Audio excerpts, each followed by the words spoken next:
بعد أعوذ من الشيطان الرجيم بسم الله الرحمن الرحيم وفوق كل ذي علم عليم وقال الله تبارك وتعالى في مقام آخر وقال صلى الله عليه وسلم من لم يرحم صغيرنا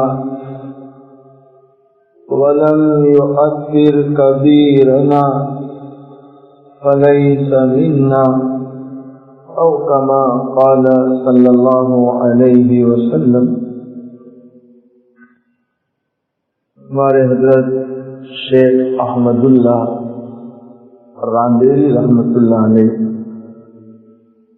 جو کئی بار ہمارے اس سنجالی اس بستی میں تشریف لائے ہیں،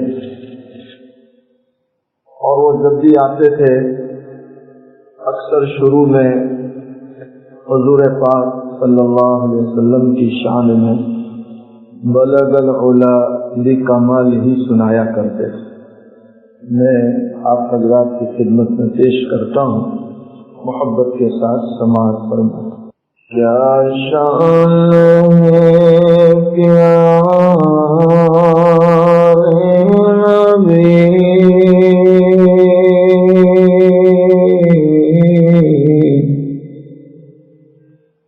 حق نے عطا کی سواری معراج سے دی برتری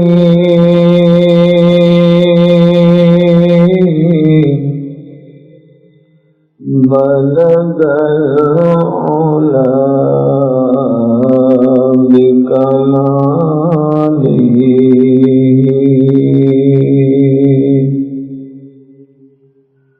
ظلمات تھی جب کفر کی شرک و ضلالت بت گیری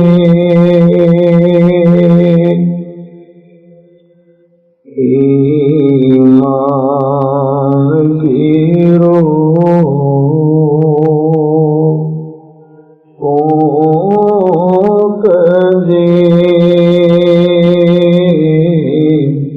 کشف الدجى بجماله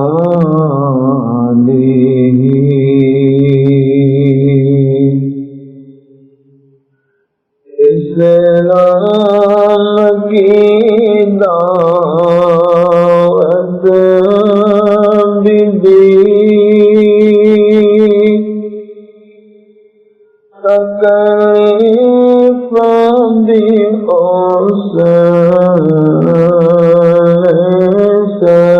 بھی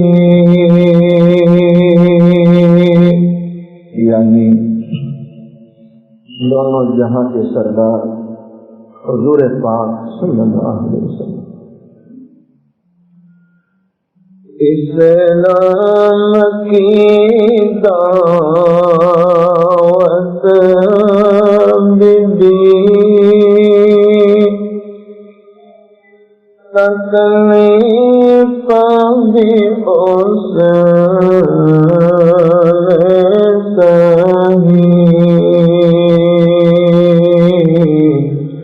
جس نے دعا دشمن کو دی، حسنت جمیع خصالی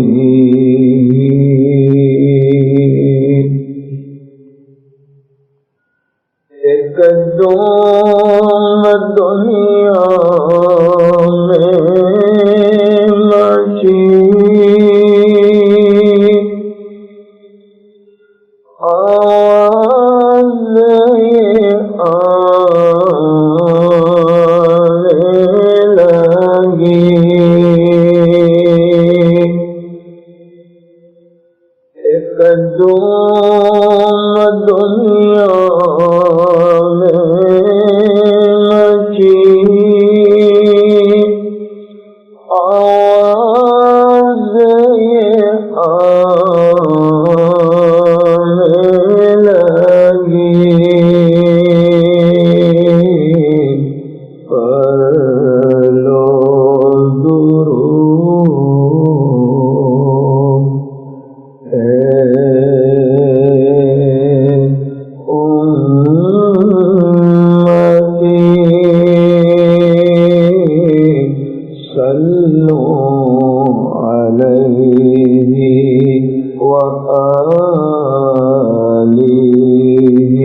مرتبہ محبت کے ساتھ درود شریف پڑھیں۔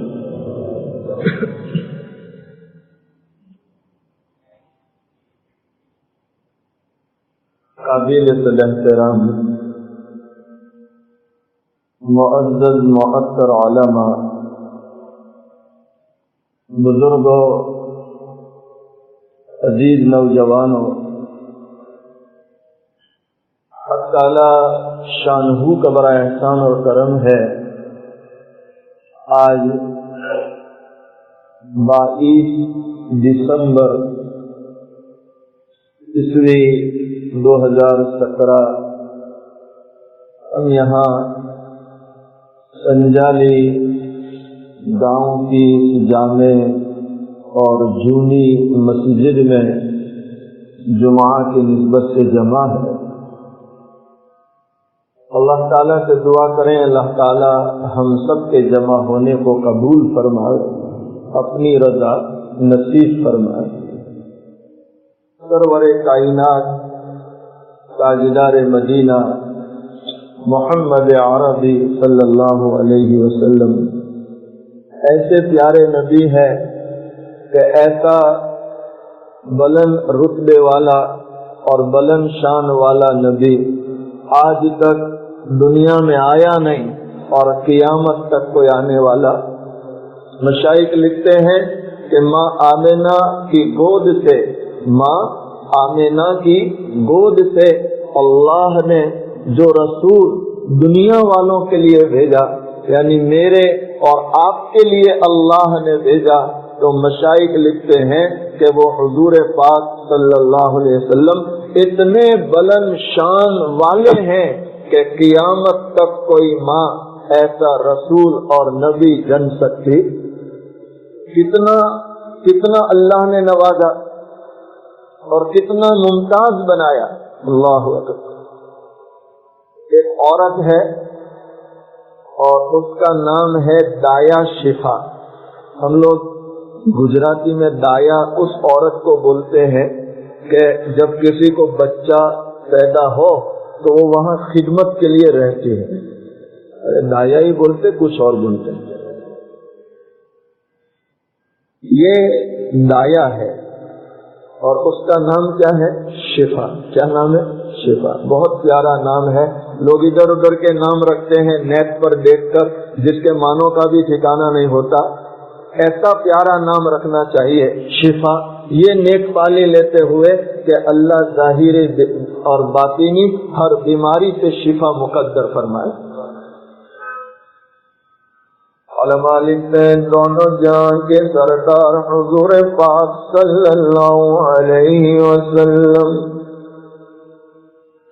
جنہیں اللہ نے امام الانبیاء امام الملائکہ بنایا ہے، آج ماں آمنہ کے پیٹ سے دنیا میں تشریف لا رہے ہیں اور دایا شفا وہاں موجود ہے۔ دایا شفا بیان کرتی ہے آج تک کئی بچے میری آنکھوں کے سامنے دنیا میں آئے، لیکن آج میں پہلی مرتبہ دیکھ رہی ہوں۔ دونوں جہاں کے سردار حضور پاک صلی اللہ علیہ وسلم آمنہ کے پیٹ سے اس طرح دنیا میں تشریف لائے۔ آپ علیہ السلام کو دیکھا ایسا معلوم ہو رہا تھا جیسے ماں کے پیٹ ہی میں کسی نے غسل دے دیا ہو۔ حالانکہ ہر آنے والا بچہ ماں کے پیٹ کی غلاظت اور نجاست کو لے کر آتا ہے، اور نبی علیہ السلام اس طرح آئے، ایسا معلوم ہو رہا ہے جیسے کسی نے ماں کے پیٹ میں کیا دے دیا ہو، بولو غسل۔ اللہ۔ دوسری چیز سنو، دایا شفا بیان کرتی ہے آج تک جتنے بچے میری آنکھوں کے سامنے دنیا میں آئے، میں نے ہر بچے کو دیکھا اس کی نال ناک کے ساتھ جڑی ہوئی ہے، نال ہوتی نہیں ہوتی. دایا شفا بیان کرتے آج پہلی مرتبہ میں دیکھ کر حیران ہوں، کائنات کا سردار اس طرح دنیا میں آیا کہ وہ نال ماں کے پیٹ ہی میں کٹ چکی ہے. کہاں کٹ چکی تھی؟ ماں کے. اللہ اکبر. تیسرا امتیاز دایا شفا بیان کرتی ہے آج تک جتنے بچے میری آنکھوں کے سامنے آئے میں نے ہر بچے کو دیکھا کہ وہ غیر مختون پیدا ہوا، یعنی دنیا میں آنے کے بعد ختنہ کی جاتی ہے. کب ختنہ کی جاتی ہے؟ لیکن دایا شفا بیان کرتی ہے آج میں حیران ہوں کہ پہلی مرتبہ کائنات کا سردار، امام الانبیاء، امام الملائکہ، سرور کائنات، تاجدار مدینہ حضرت محمد رسول اللہ صلی اللہ علیہ وسلم اس طرح دنیا میں آئے کہ آپ کی ختنہ ماں کے پیٹ میں ہو چکی تھی. کہاں ہو چکی تھی؟ ماں کے. اور حضرت مجدد ملت حضرت مولانا اشرف علی تھانوی رحمت اللہ علیہ ایک اور چوتھی بات لکھتے ہیں. آپ فرماتے ہیں کہ پہلی مرتبہ دنیا نے دیکھا کہ کائنات کا سردار ماں آمینہ کے پیٹ سے اس طرح آئے ہیں کہ آپ کی آنکھوں میں سرما لگا ہوا تھا. کیا لگا ہوا تھا؟ سرمیلی آنکھوں کے ساتھ آپ دنیا میں تشریف لائے. اور یہ امتیاز کیوں نہ ہو؟ اس لیے کہ اللہ نے آپ ہی کے صدقے میں کائنات کو بنایا، کائنات کو سجایا اور کائنات کو سنوارا. اگر آپ کو دنیا میں بھیجنا نہ ہوتا تو اللہ نہ ساتوں زمین بناتا نہ ساتوں آسمان سجاتا. یہ سارا نظام کس کے صدقے میں؟ بولو. حضرت محمد رسول اللہ صلی اللہ علیہ وسلم. پیارے نبی علیہ السلام کی کتنی پیاری تعلیم امت کو کہ اگر یہ امت دنیا میں محترم بننا چاہتی ہے، معزز بننا چاہتی ہے، باعزت بننا چاہتی ہے تو آپ علیہ السلام نے بہت پیاری اور چھوٹی سی نصیحت فرمائی کہ اگر اس پر امت کا عمل ہو جائے تو انشاءاللہ دنیاوی زندگی یہ شان سے جی سکتے ہیں اور مرنے کے بعد آرام کی زندگی پا سکتے ہیں. کتنی پیاری نصیحت اور کتنی مختصر. آپ علیہ السلام فرماتے ہیں ملم یرحم صغیرنا. سنو اور دل کے کانوں سے سنو، کتنی زبردست بات ہے. ملم یرحم صغیرنا ولم یؤکر کبیرنا فلیس منا او کما قال صلی اللہ علیہ وسلم. پیارے نبی علیہ السلام فرماتے ہیں جو ہمارے چھوٹوں پر شفقت نہ کرے اور جو ہمارے بڑوں کا اکرام نہ کرے، عزت نہ کرے، یعنی جو مجھ سے عمر میں بڑا ہے بھائی اس کی عزت ہونی چاہیے نہیں ہونی چاہیے. ایک زمانہ تھا کہ گاؤں کا بوڑھا گھر سے نکلتا تھا تو نوجوان اور بچے اس کے اکرام میں ادب سے بیٹھ جاتے تھے کہ بوڑھے میاں نکلے. اور گاؤں کا ایک بوڑھا آواز کر دے تو ساری بستی اس کی مانتی تھی کہ نہیں ہمارے بڑے ہیں، ذمہ دار ہیں. مجھے دل سے کہو کیا آج اس وقت یہ ماحول ہے؟ کیا چھوٹا کیا جوان، آنکھوں سے شرم ختم ہو گئی. کوئی کسی کی ماننے کو تیار اور کوئی کسی کی سننے کو تیار. اور یہ اسی کا نتیجہ ہے کہ آج ہمارے دیہاتوں میں، شہروں میں مسلم آبادی زیادہ ہونے کے باوجود آپس میں انتشار ہے، خلفسار ہے. دو ادھر جا رہے ہیں، دو ادھر جا رہے ہیں. شاید کسی نے ہمارے حق میں ہی کہا ہے کہ مسلمان کو ایک پلیٹ فارم پر لانا یہ ایسا ہے جیسے میدک کو پلروں میں جمع کرنا. کس کو؟ میدک کو جانتے نا؟ آپ ایک پلڑے میں رکھیں گے کہ دوسرا لا کے رکھوں جوڑی، تو جوڑی آنے سے پہلے پہلا بھاگ جائے گا. بھاگے گا نہیں بھاگے گا؟ اچھا، کسی نے ایک اور بہت پیاری مثال دی، وقت مختصر ہے، میں پھر بھی ایک مثال اچانک ذہن میں آئی دے دوں۔ ایک انگریز ہے اور اس نے 3 ڈبے لیے۔ کتنے ڈبے لیے؟ ایک ڈبے میں وہ مکوڑے جو کالے ہوتے ہیں، ایک تو چھوٹی ہوتی چیونٹی اور یہ بڑے کو چوٹا بولتے ہیں، اور آپ کے مہاراشٹر میں تو کچھ اور ہی بولتے ہیں، مونگا، مہاراشٹر والے مونگا بولتے ہیں۔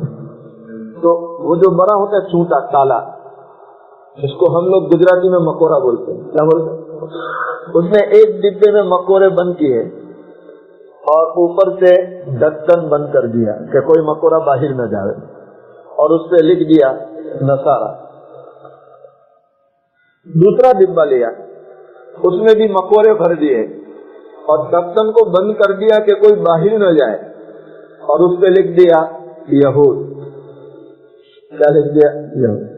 اب باری تھی مسلمان کی، مکوڑے ڈبے میں بند کیے، اب وہ ڈھکن بند کرنا چاہیے کہ کوئی مکوڑا باہر نہ جائے، تو وہ ڈھکن کو بند نہیں کرتا، ایک طرف رکھ دیا اور ڈبے پہ لکھ دیا مسلمان۔ کیا لکھ دیا؟ میں آپ کی ہمت توڑنے کے لیے نہیں کہہ رہا ہوں، لیکن میں اس وقت کے جو حالات ہیں وہ سنا رہا ہوں کہ اگر مسلمانوں کے حالات ایسے رہے تو میرے بھائیوں، اللہ نہ کرے، اللہ نہ کرے، اللہ نہ کرے، شاید اس سے بھی زیادہ برے دن دیکھنے کو نصیب ہو، اس سے بھی زیادہ برے دن دیکھنے کو نصیب جو اس وقت ہم دیکھ رہے ہیں۔ کیا کیا اس نے؟ ڈھکن ایک طرف رکھ دیا، ڈھکن بند نہیں کیا اور لکھ دیا مسلمان۔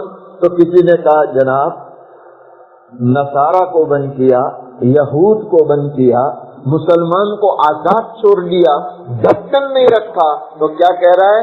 میں نے مسلمانوں کا برسوں سے تجربہ کیا ہے، یہ ایسی قوم ہے کہ ڈبے سے ایک بھی باہر جانے کی کوشش کرے گا تو اندر والے پیر پکڑ کے کھینچ لیں گے کہ خبردار باہر گیا۔ سمجھے نہیں سمجھے؟ نہ خود اوپر جائیں گے نہ کسی کو اوپر۔ یہ ہماری بدقسمتی ہے، یہ ہماری بدقسمتی، اور اس کی اصلاح کی ضرورت ہے۔ آج دیہاتوں میں، شہروں میں ذمہ داروں کا، بڑے لوگوں کا جو اکرام احترام ہونا چاہیے، ہم اپنی آنکھوں سے دیکھ رہے ہیں وہ چیز ختم ہوتی چلی جا رہی۔ پیارے نبی حضور پاک صلی اللہ علیہ وسلم فرماتے من لم يرحم صغيرنا ولم يؤكل كبيرنا فليس منا۔ دونوں جہاں کے سردار حضور پاک صلی اللہ علیہ وسلم فرماتے ہیں جو چھوٹوں پر رحم نہ کرے، شفقت نہ کرے اور بڑوں کا اکرام نہ کرے۔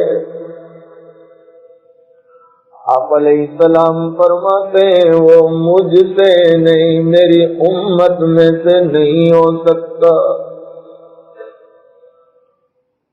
ایک اور مقام پر اللہ کے پیارے نبی صلی اللہ علیہ وسلم فرماتے اے میری امت، بڑی عمر والوں کا، بوڑھوں کا اکرام کیا کرو تاکہ کل جب تمہارا بڑھاپا آئے تو لوگ اسی طرح تمہارا بھی اکرام کرے۔ اگر ہم کسی کو عزت دیں گے وہ بدلے میں عزت دے گا، اور اگر ہم ہی یہ عزت والا پہلو چھوڑ دے تو کون عزت دینے والا ہے؟ حضرت شیخ زکریا رحمۃ اللہ علیہ آپ بیتی میں ایک عجیب واقعہ نقل فرماتے کہ کسی کا اکرام، ہمارے جو دعوت کا شعبہ ہے اس میں تو 6 نمبر میں مستقل ایک شعبہ ہے اکرام مسلم، ارے ہے کہ نہیں؟ یہ اس لیے مشائخ نے رکھا کہ ایمان والوں کا جو اتفاق اتحاد کی بنیاد ہے آپس کا اکرام۔ کیا بنیاد ہے؟ آپس کا اکرام۔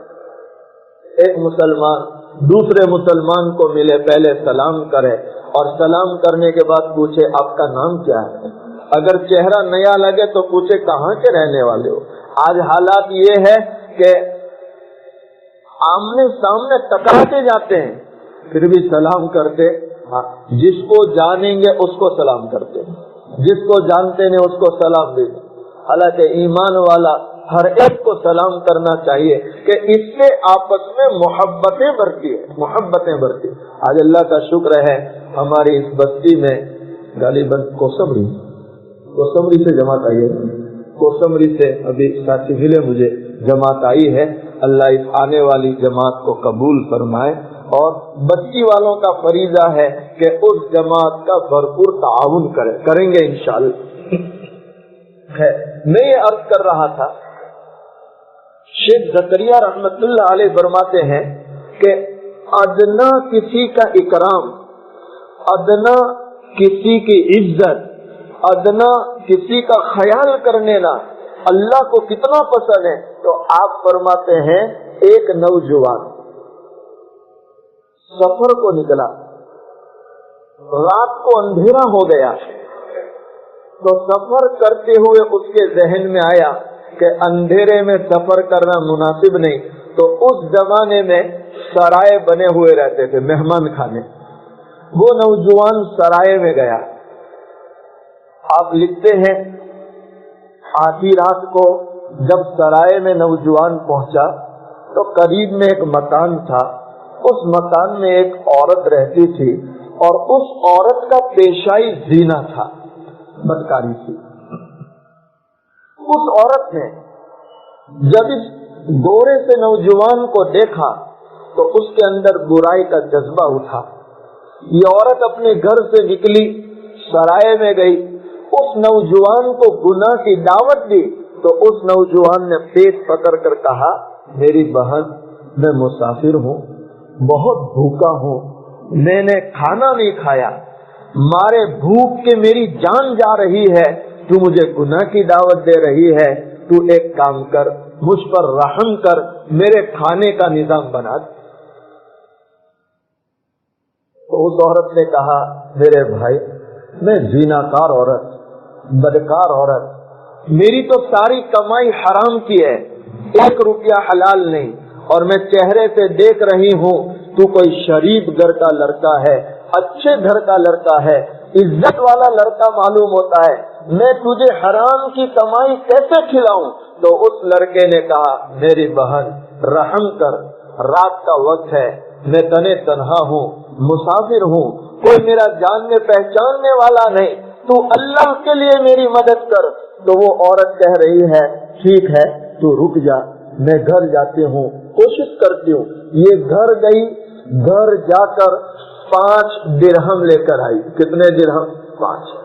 آج کے زمانے کے 500 روپے لے لو. 500 روپے لے کر آئی, اس نوجوان کے ہاتھ میں دیے. کہا میرے بھائی یہ میری حلال کمائی کے 5 درہم ہے. اس کے کیونکہ حرام تجھے کھلا نہیں سکتی, حرام کے ڈھیر ہے لیکن حرام تجھے کھلا نہیں سکتی. یہ میری حلال کمائی کے 5 درہم, اور وہ میں نے حفاظت سے رکھے تھے اس نیت سے کہ کل کو میری موت ہو تو یہ حلال کمائی سے مجھے کفن دیا جائے. کس سے کفن دیا جائے؟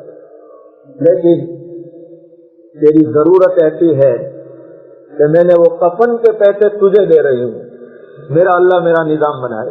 حضرت شیخ زکریا رحمت اللہ علیہ فرماتے ہیں بدکار عورت ہے, زیناکار عورت ہے, لیکن اس نے اس نوجوان کا یہ اکرام کیا, اس پر رحم کھایا کہ اپنے کفن کے روپیے اس کو دے دیے.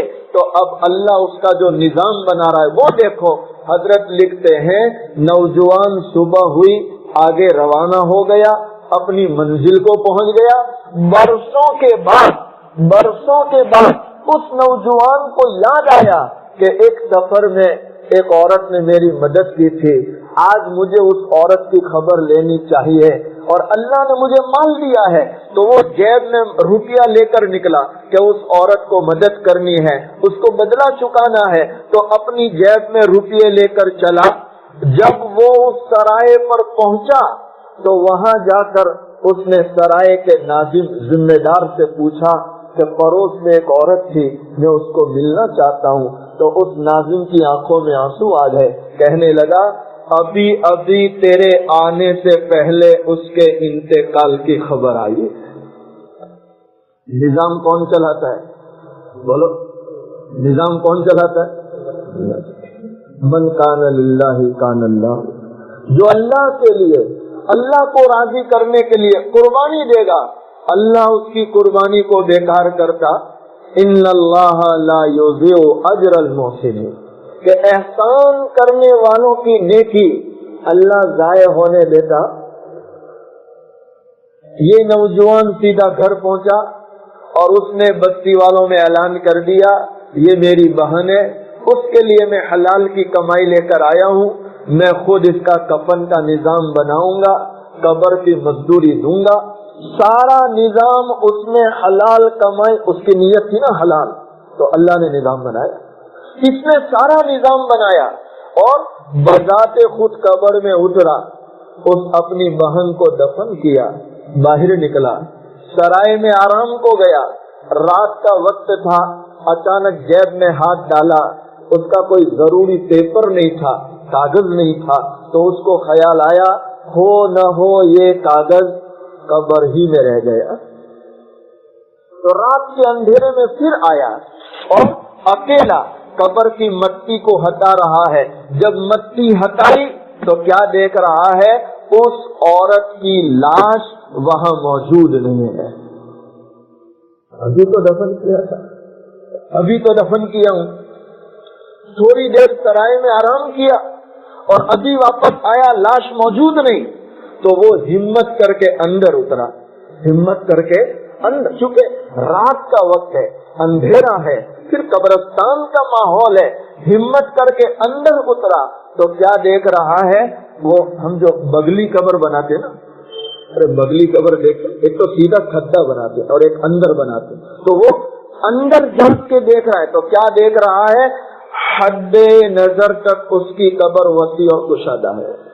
ہم دعا مانگتے نہیں مانگتے؟ حد نظر، جہاں تک نگاہ جائے وہاں تک اس کی قبر وسیع کشادہ ہو چکی ہے، اور اس کی آنکھ پھٹی کی پھٹی رہ گئی کہ اس قبر کے اندر جنت کا اعلیٰ قسم کا موتیوں کا محل بنا ہوا ہے، اور اس محل میں ایک جھولا ہے، اس جھولے پر وہ عورت بیٹھی ہے اور جھولے کھا رہی ہے، جھولے کھا رہی ہے. پیارے نبی علیہ السلام کے فرمان کے مطابق اعمال اچھے ہیں اور اللہ کا فضل ہے تو قبر سے ہی جنت کی شروعات ہو جاتی ہے. اللہ میری آپ کی حفاظت فرمائے. اللہ ناراض ہوتا ہے تو قبر ہی سے عذاب کی شروعات ہو جاتی ہے. وہ اس جھولے پر جھولے کھا رہی، تو یہ نوجوان حیران ہے. وہ پوچھ رہا میری بہن یہ محل، یہ جھولا کس نیکی کا بدلہ ہے، کس نیکی کا بدلہ ہے؟ تو عورت کہنے لگی تجھے تو معلوم ہے میں بدکار زانیہ عورت، میں نے تجھے بھی گناہ کی دعوت دی تھی، کوئی عمل نہیں، کوئی نیکی. پھر یہ کیا ہے، یہ کیا ہے؟ تو کہنے لگی اس رات تیرے اکرام میں، تیرے خاطر میں نے اپنی حلال کمائی کے جو 5 درہم تجھ پر خرچ کیے، اللہ نے مجھے اس کا یہ بدلہ دیا، اللہ نے اس کا بدلہ دیا. پیارے نبی علیہ السلام کا یہ فرمان. میرے بھائی، جو بھی کسی مومن کا اکرام کرے گا، احترام کرے گا، وہ کبھی بیکار جا سکتا. اللہ تعالیٰ مجھے آپ کو پیارے نبی صلی اللہ علیہ وسلم کے فرمان، آپ کی تعلیمات کے مطابق زندگی گزارنے کی توفیق عطا فرمائے. ابھی یہاں آنے کے بعد مجھے معلوم ہوا ہمارے کشمیر سے کچھ لوگ بیچارے حالات زدہ ہے، پریشان ہے، مصیبتوں میں مبتلا ہے، اور آپ سب کے سامنے بھی حالات ہیں، کیا کیا واقعات ہو رہے ہیں. آپ حضرات سے درخواست ہے وہ نماز کے بعد باہر کھڑے رہیں گے، جتنا ہو سکے ان کا تعاون فرمائیں. اللہ تعالیٰ مجھے آپ کو کہنے سننے سے زیادہ عمل کی توفیق عطا فرمائے. کیا فائدہ فکر بے شکم سے ہوگا کیا فائدہ فکر بے شکم سے ہوگا؟ ہم کیا ہے جو ہم سے کوئی کام ہوگا؟ جو کچھ ہوا ہوا تیرے کرم سے، جو کچھ ہوگا تیرے کرم سے ہوگا، یعنی اللہ کے کرم سے ہوگا۔ وآخر دعوانا ان الحمد للہ رب العالمین۔